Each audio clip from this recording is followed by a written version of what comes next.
안녕하세요. 행복씨앗입니다. 오늘도 시장을 정리하면서 하루를 마무리하는 시간을 가져볼 겁니다.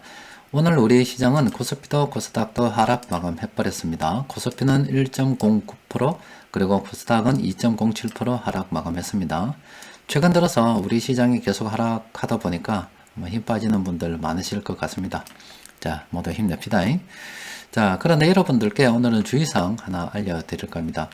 최근 우리 시장은 계속 하락을 하고 미국 시장은 상승을 하다 보니까 LIC 한국 시장 이게 내비려 버리고 미국으로 가볼까 이런 생각을 하고 계시는 분들이 있을 수도 있습니다.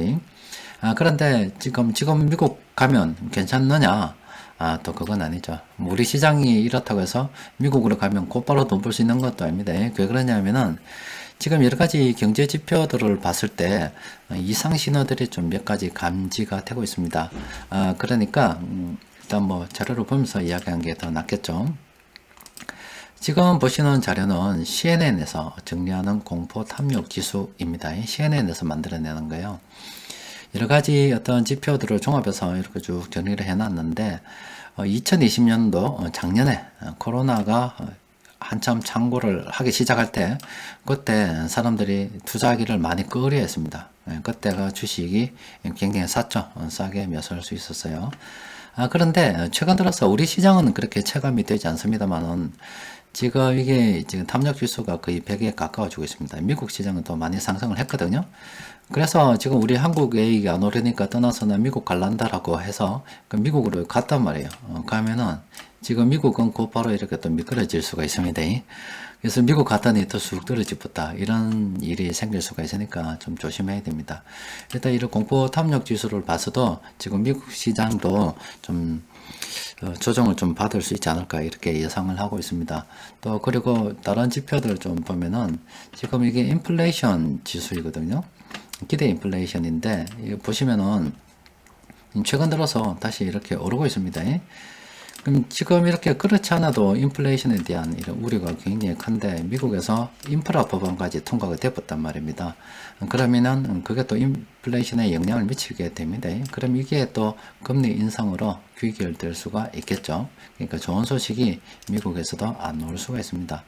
그리고 요거는 경기 침체에 대한 이야기들입니다. 이렇게 색깔이 진해지는 이런 부분들 있죠. 이런 부분을 경기 침체 구간이라고 이야기합니다. 그 보면은 2000여개 8년도 미국발 금융위기 때도 그런 일이 있었죠. 그리고 색깔이 좀 옅습니다만은 조금 더 확대를 좀 해보면 작년에 코로나 바이러스가 창궐하던 그런 시기에도 경기 침체로 해석을 했어요. 그런데 이 경기 침체에 관련된 이 지수가 최근 들어서 가만히 있다가 싹 올라오기 시작했습니다. 요거 좋지 않습니다. 또 그리고 OECD 경기 진행 지수 좀 보면은 지금 화면이 이렇게 좀 해서 그런데 조금 확대해서 볼게요. 조금 확대를 좀 더 해봅시다. 조금 확대를 보면은 지금 이렇게 올라가다가 조금 꺾였습니다. 이런 식으로 해서 그러니까 이렇게 잘 안 보이는데 쭉 가다가 쑥 이렇게 꺾였어요. 우리나라만 그런 게 아니라 OECD 전체를 봐도 이렇게 쭉 꺾였습니다. 지금 전 세계적으로 공급망 이슈 여러 가지 이야기들 많이 한다 아닙니까? 이게 실제 경기에 영향을 미치고 있다라고 보시면 됩니다. 그러니까 정리를 해 볼 때 일단 뭐 앞서 말씀드린 것처럼 우리 한국 시장이 좋지 않다고 해서 미국 시장으로 그럼 지금 건너가면 괜찮으냐? 그런데 지금은 때가 아니다. 왜냐하면 여러 가지 경기 지표 그동안 변화가 없었었는데 최근 들어서 이 이상 신호들이 앞서 본 것처럼 몇 가지가 조금씩 발생하기 시작했다 이 말입니다. 그러니까 경계를 해야 됩니다. 차라리 미국 시장에 내가 지금 장기 투자를 하고 있다 그러면 주식 비중을 좀 줄이고 현금 비중을 좀 내려놓을 때라고 봐야 되겠죠. 좀 그런 문제가 좀 있고 지금 인플레이션이 지금 점점 이렇게 그 영향을 많이 미치고 있습니다. 이렇게 되는데 미국 인프라 법안까지 통과되고 또 사회 경제 활동이 활발하게 움직이다 보니까 금리 인상에 대한 우려가 굉장히 커질 수밖에 없어요. 그래서 미국 시장이 조만간 조정을 받을 가능성도 있기 때문에 우리 시장 버리고 미국 간다고 해서 좋은 결과 얻기 어려우니까 그 점 좀 참고하셨으면 좋겠고, 그럼 우리 시장 어떻게 되는 거냐? 그럼 우리는 어떻게 해야 되겠노? 라고 생각했을 때 이거죠. 그냥 늘 장중수급 분석 시간에 여러분들께 말씀드리는 것처럼 그냥 지금은 자신의 상황에 맞춰가지고 너무 무리하지 말고 물량을 모아간다는 그런 관점으로 접근해야 됩니다. 왜 이런 식으로 접근해야 되냐면 사람의 성향에 따라서 좀 다르죠. 이 단기 투자하시는 분들은 시장이 조금만 하락을 해도 이거는 완전히 급락이 되는 거고 그냥 세상 다 뭐 이런 겁니다. 그런데 시장을 좀 멀리 보는 사람들은 중간에 이렇게 조정이 있어도 그거는 뭐 그게 나쁜 게 아니죠. 오히려 물량을 싸게 매수할 수 있는 그런 기회로 활용을 해야 되겠죠. 그럼 이렇게 그동안 코로나 바이러스로 인해서 세계 경기가 이렇게 침체가 됐다 아닙니까? 그리고 이렇게 과도기를 지난다고 제가 여러분들께 누누이 말씀을 드렸죠. 그리고 이 과도기가 어느 정도 길어질지는 모르겠습니다. 뭐 여러 가지 분석들 좀 보면은 내년 하반기 아니면 내년 뭐 여름 정도 때부터는 좀 괜찮지 않을까 이렇게 예상하는 데도 있고 좀 빠른 데는 내년 2분기 정도 되면은 그때부터 좀 회복되지 않을까 공급망 이슈가 해소가 되면서 회복되지 않을까 이렇게 전망하는 데도 있는데 결론은 뭐냐면 지금 우리도 조정받고 미국은 잘 나가는 것 같지만 조만간 조정받을 가능성이 굉장히 크다 볼 수가 있고 그렇지만 그 조정이 된다 하더라도 결과적으로 가는 방향은 전 세계가 회복하는 쪽으로 지금 나아갈 수밖에 없다는 게 이게 너무나 명확하기 때문에 우리는 이 기회를 굉장히 잘 이용을 해야 됩니다. 그냥 물량을 계속 모아가는 그런 관점으로 접근해야 돼요. 지금 외국인 자들이 그동안 우리 한국 주식 비중이 굉장히 컸거든요. 그런데 작년하고 올해하고 계속 팔았다입니까? 팔아서 주식 비중이 한 27% 정도로 줄었습니다. 그런데 이 우리 한국 시장을 영원히 넣을 수는 없습니다. 우리 한국 시장은 제가 누누이 말씀드렸다시피 굉장히 좋은 위치에 지금 선점해 가지고 있습니다. 지금 이게 우리 한국이 있고 북한이 있고 또 동북아 이런 시장이 있고 또 북극 항로가 열리게 되면 부산에 또 우리 나라의 어떤 지리적 위치가 상당히 괜찮죠. 또 그리고 앞으로 중국이 지금은 좀 조정을 겪고 있지만 또 결과적으로 또 성장할 수도 있지 않겠어요. 그러니까 우리 한국의 위치가 괜찮고 지금 뭐 산업 포트폴리오도 아직은 나쁜 게 아니기 때문에 괜찮습니다. 그래서 언젠가는 다시 투자자들이 들어올 수밖에 없습니다. 그러니까 우리는 미리미리 좀 준비를 해놨는 심정으로 물량을 모아가는 게 좋겠습니다. 단지 지금 우리나라가 오르지 않는다고 해서 미국으로 가는 선택보다는 차라리 가만히 있거나 아니면은 좀 더 있다가 우리나라 주식에 좀 더 비중을 늘려가는 저는 그런 쪽으로 투자를 진행할 것 같습니다. 자, 일단 시장 정리 좀 해드렸고, 우리 시장 좀 보면은 수급이 오늘도 개판이었습니다. 개판. 안 좋았습니다. 세력들이 다 빨았어요. 연기금은 우리 한국 주식 별로 생각이 없는가 봅니다.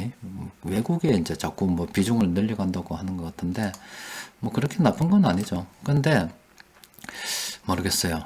연기금이 우리나라 기업을 갖다가 믿어주지 못한다. 무슨 기준으로 해서 한국 주식 비중을 줄이고 글로벌 다른 국가들 투자 비중을 늘릴지는 잘 몰라도 이거는 제가 볼 때 먼 미래를 봤을 때 좀 더 보유를 좀 해도 되지 않겠나 싶은데 제가 볼 때 너무 일찍 줄이는 게 아닌가 싶긴 해요. 어쨌든 뭐 걔들 나름대로 배운 사람들이 하니까 별 말을 드릴 말씀은 없는데 하여튼 연기금이 최근 계속 팔고 있고 그리고 우리나라는 다 죽어붙죠. 보험 투신 다 죽었고, 뭐 사모펀드 다 없어요. 그러니까 외국인이 들어와야 금융 투자를 또 꼭두꽉 실어 세워서 들어와야 됩니다. 일단 수급은 상황이 참 좋지 않습니다. 자, 그런데도 세력들이 좀 매수한 종목이 있긴 한데, 무엇을 샀나 보니까 이렇게 6개 매수했습니다. 오늘 산 거예요. 그래서 종목이 몇 개 안 되니까 살펴보도록 합니다.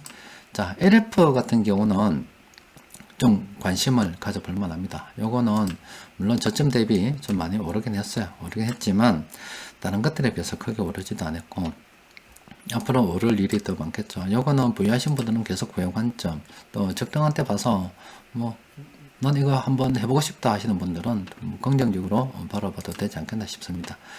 그런데 NHN은 늦었죠. NHN 같은 경우는 차라리 이런 변곡점 지표를 들 때 이런 신호 참고해서 오르면 오르고 내리면 내린다 이렇게 생각하고 조금 투자해 놨다가 이렇게 오르면 대충 팔아먹는 그런 거는 괜찮아요. 이런 신호가 있을 때.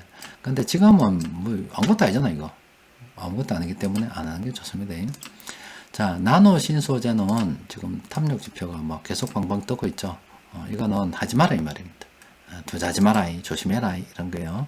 저런 지표들이 있을 때 맹목적으로 뭐 따른다라고 보기보다는 참고를 할 만하죠. 그러니까 앞서 보여드린 것처럼 이 공포 탐욕 지수가 이렇게 될 때는 한번 매수도 고려해 볼 만하다. 뭐 이런 개념으로 접근하는 게 좋고, 지금 이렇게 너무 이렇게 오를 때는 이거 좀 조심해야 되는데, 이래서 주식과 현금 비중을 좀 조절해 두는 게 현명하죠. 근데 이게 하나로 모든 걸 다 판단을 할 수가 없잖아요.